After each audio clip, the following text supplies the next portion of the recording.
আমরা অতীতেও দেখেছি যে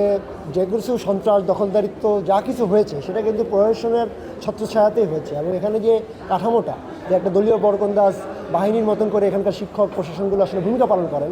এইটারও কিন্তু আমরা সংস্কার চেয়েছি এবং ওই সংস্কারের ধারাবাহিকতাতেই আমরা মনে করি যে এখানে ছাত্র সংসদ নির্বাচন খুব জরুরি ফলে এবং সেই সংস্কারটা সহ ছাত্র সংসদ নির্বাচন জরুরি আগের কাঠামো রেখে ওই একই রকমের ব্যবস্থা রেখে এখানে সংসদ নির্বাচন হলেও সেটা আসলে কোনো গুণগত পরিবর্তন আনতে পারবে না কিন্তু যতক্ষণ ছাত্র সংসদ নির্বাচন না হচ্ছে শিক্ষার্থীদের সত্যিকারের জনপ্রতিনিধি এখানে আসলে নিশ্চিত করা যাচ্ছে না ফলে দুইটা জায়গাতেই এখানে পরিবর্তন দরকার ছাত্র রাজনীতির সংগঠনগুলোর চর্চারও একটা উন্মুক্ত পরিবেশ দরকার যাতে তারা গণতান্ত্রিকভাবে ওপেনলি কাজ করার এবং সেই কাজটা করার সব ধরনের পরিবেশ তারা পান শান্তিপূর্ণ পরিবেশ আবার পাশাপাশি ছাত্র সংসদ নির্বাচনে থাকা দরকার যাতে এখানে সাধারণ শিক্ষার্থীরা তাদের প্রতিনিধিত্ব নিশ্চিত করার মধ্যে দিয়ে তাদের প্রতিরোধের নেতাকে সেটাও তারা নির্বাচন করে রাখতে পারে ফলে দুই পাশটাই এখানে প্যারালালি চলা উচিত একই সাথে বিশ্ববিদ্যালয় প্রশাসনকেও আসলে ঢালাওভাবে সাজানো দরকার আগে আমরা যেভাবে তাদের নির্লজ্জের মতন করে হামলাকারীদের পক্ষ নিতে দেখেছি এখনও যদি আমরা সেটাই পুনরাবৃত্তি দেখি এখনও তো তারা ঢালাওভাবে তার পক্ষ নিচ্ছেন না কিন্তু তার কোনো বিপক্ষও নিচ্ছেন না তার কোনো ব্যবস্থাও নিচ্ছেন না এটাই কিন্তু প্রমাণ করে যে এই ঘটনাগুলোর সাথে এখনও আমাদের বিশ্ববিদ্যালয়ের শিক্ষকরা সে ধরনের মেরুদণ্ড সম্পন্ন শিক্ষকরা এখানে আসলে প্রশাসনে অন্তত নিয়োজিত নাই বরঞ্চ সেই অতীতের মেরুদণ্ড বিক্রিকারী কিংবা নতজানু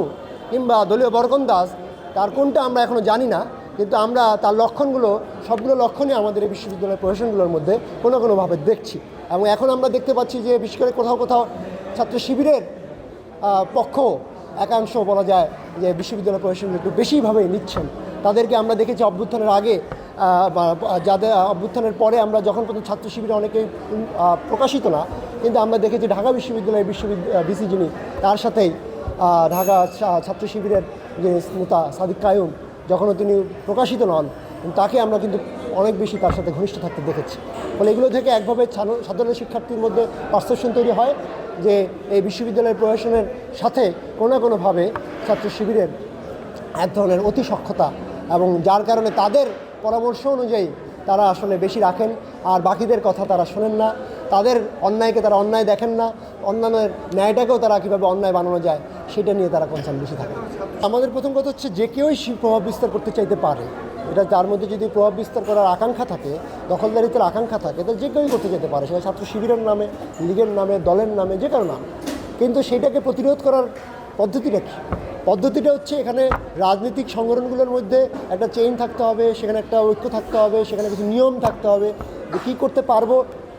কী করতে পারবো না সেইটাকে ভায়োলেট করছে ছাত্র শিবির প্রথমভাবে ভায়োলেট করলো ছাত্র শিবির গতকাল এবং গত পরশুর হামলার মধ্যে এটা আমরা দৃশ্যমানভাবে দেখলাম এবং ওই যে একটা চুক্তি যে আমরা কী পারবো কী পারবো না এইটার বিষয়ে একটা ঐক্যে পৌঁছানো এই ঐক্যে পৌঁছানোর ক্ষেত্রেও বাধা সৃষ্টি করেছে ছাত্র শিবির প্রথম থেকে যখন সে রাজনীতিতে আমরা একটা চুক্তি দিতে আসতে চেয়েছি তখনই সে বাধা সৃষ্টি করে ফলে এখানে এই মুহূর্তে যদি কেউ প্রভাব বিস্তারকারী হওয়ার পথে যাত্রা শুরু করতেছে আমরা যদি লক্ষণ দেখতে পারি তাহলে আমরা দেখব ছাত্র শিবিরের মধ্যে ওই লক্ষণটা অনেক বেশি এখন এই জন্য কি আমরা ছাত্র শিবিরে নিষিদ্ধ চাইবো নিশ্চয়ই না আমরা কারণ নিষিদ্ধ চাই না ছাত্র সমাজ ঠিক করবে সে কাকে গ্রহণ করবে কে কাকে গ্রহণ করবে আমরা বলি যে ছাত্র শিবির সহ সবাই যাতে তার রাজনীতিটা করে সেটা করার জন্য যে পরিবেশ এবং সেটা যাতে কোনোভাবে ভয়ের পরিবেশ তৈরি না হয় করতে যে আপনি যাতে কারোর উপর নিপীড়ন না করেন সেইটা বন্ধ করার জন্য কার্যকর যে ব্যবস্থা প্রশাসনিক যে ব্যবস্থা এখানে নির্বাচনিক যে ব্যবস্থা এখানে রাজনৈতিক যে ব্যবস্থা এই ব্যবস্থাগুলো এখানে আসলে নিশ্চিত করতে হবে উদ্যোগগুলো এখানে প্রশাসনকে নিতে হবে সেটা নিশ্চিত না করে কোনো ধরনের কোনো উদ্যোগ গ্রহণ না করে কোনো স্থায়ী ব্যবস্থা না করে আমরা যদি বলি যে আসলে অমুক দখলদারিত্ব বা অমুক নিষিদ্ধ এটা দিয়ে আসলে কোনো সমাধান আসে না